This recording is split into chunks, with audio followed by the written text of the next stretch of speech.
Wala nang maraming paligoy-ligoy pa, diretso sa punto na.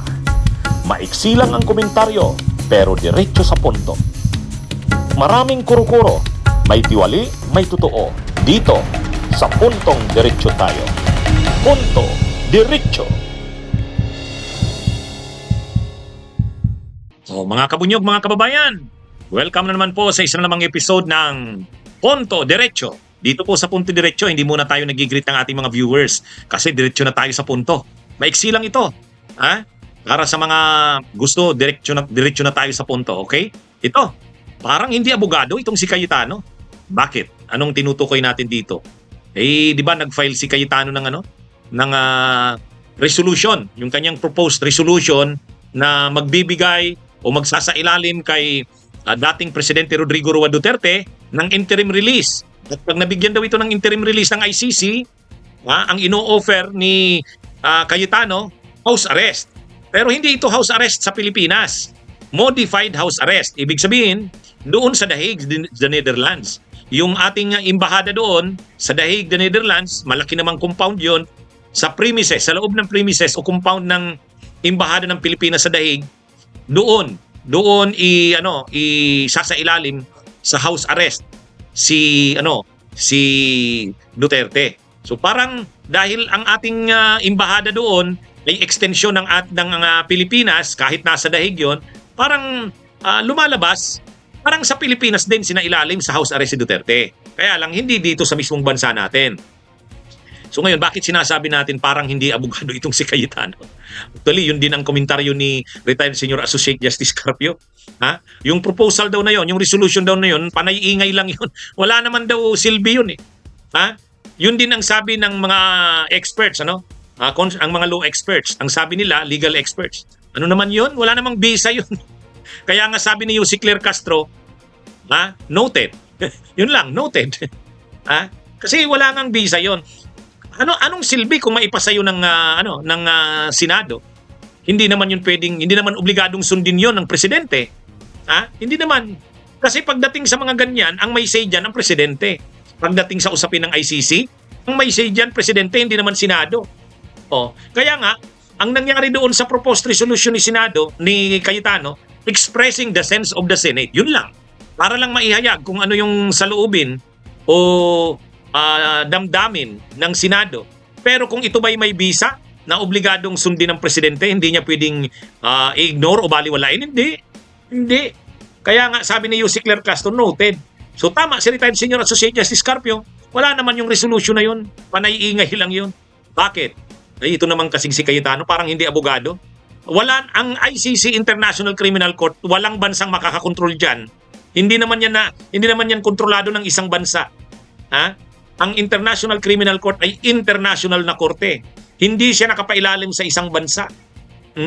Kahit ang Pilipinas, sabihin pa, ang gusto kasing mangyari ni Cayetano, yung gobyerno ni Marcos ay mag-advocate o lakarin ng gobyerno ni Marcos sa ICC na magrantan, mapagbigyan ng interim release.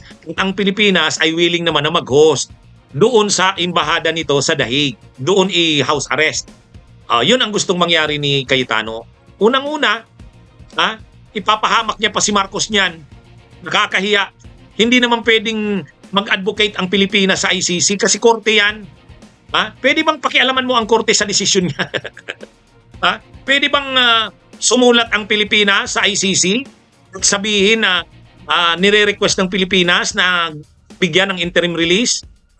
Pag na-release ay tatanggapin ng Pilipinas sa compound nito sa The Hague? Hindi pwedeng impluwensyahan, hindi pwedeng pakialaman. Kahit nga lang impluwensya lang, hindi pwede ang isang bansa na tulad ng Pilipinas impluwensyahan ang ICC. Malaya ang ICC magdesisyon sa sarili niya. Kaya sasabihin ni Cayetano na doon sa resolution ni Cayetano, mag-advocate daw ang Pilipinas para mapalaya si Duterte, interim release. Likturahan kaya ang Pilipinas ng ICC na hindi sila pwedeng pakialaman, malaya sila na korte. Hindi hawak ng alinmang bansa, hindi pwedeng magpailalim sa alinmang bansa, hindi rin pwedeng impluwensyahan ng alinmang bansa. Kahit presidente ng Pilipinas ang nandun, hindi pwedeng sumulat ang gobyerno ng Pilipinas, si PBBM, sabihin sa ICC na nire-request natin na i-release ito. Talagang marirelease lang si Duterte sa proseso ng International Criminal Court. Yun lang. Wag nilang pag-isipan na sa pamamagitan ng resolusyon ng Senado ay mapagbibigyan si Duterte sa kanyang interim release. Hindi mangyayari yan. International Criminal Court yan. Anong pakialam kahit pa ng presidente ng Pilipinas sa ICC? Nakakahiya lang kung makikialam ang presidente ng Pilipinas sa ICC. Nakakahiya. Walang ganong kapangyarihan ang kahit sino mang presidente ng alinmang bansa. Kung gagawin yan ng Pilipinas, tulad ng sinasabi ni Cayetano na hinihikayat niya ang gobyerno na mag-advocate para mag-grant ang interim release ni Duterte, mapapahiya ang gobyerno ng Pilipinas. Ilalagay niya sa alinganin si PBBM. Ilalagay niya sa nakakahiyang sitwasyon. Parang hindi naman abogado itong si Cayetano.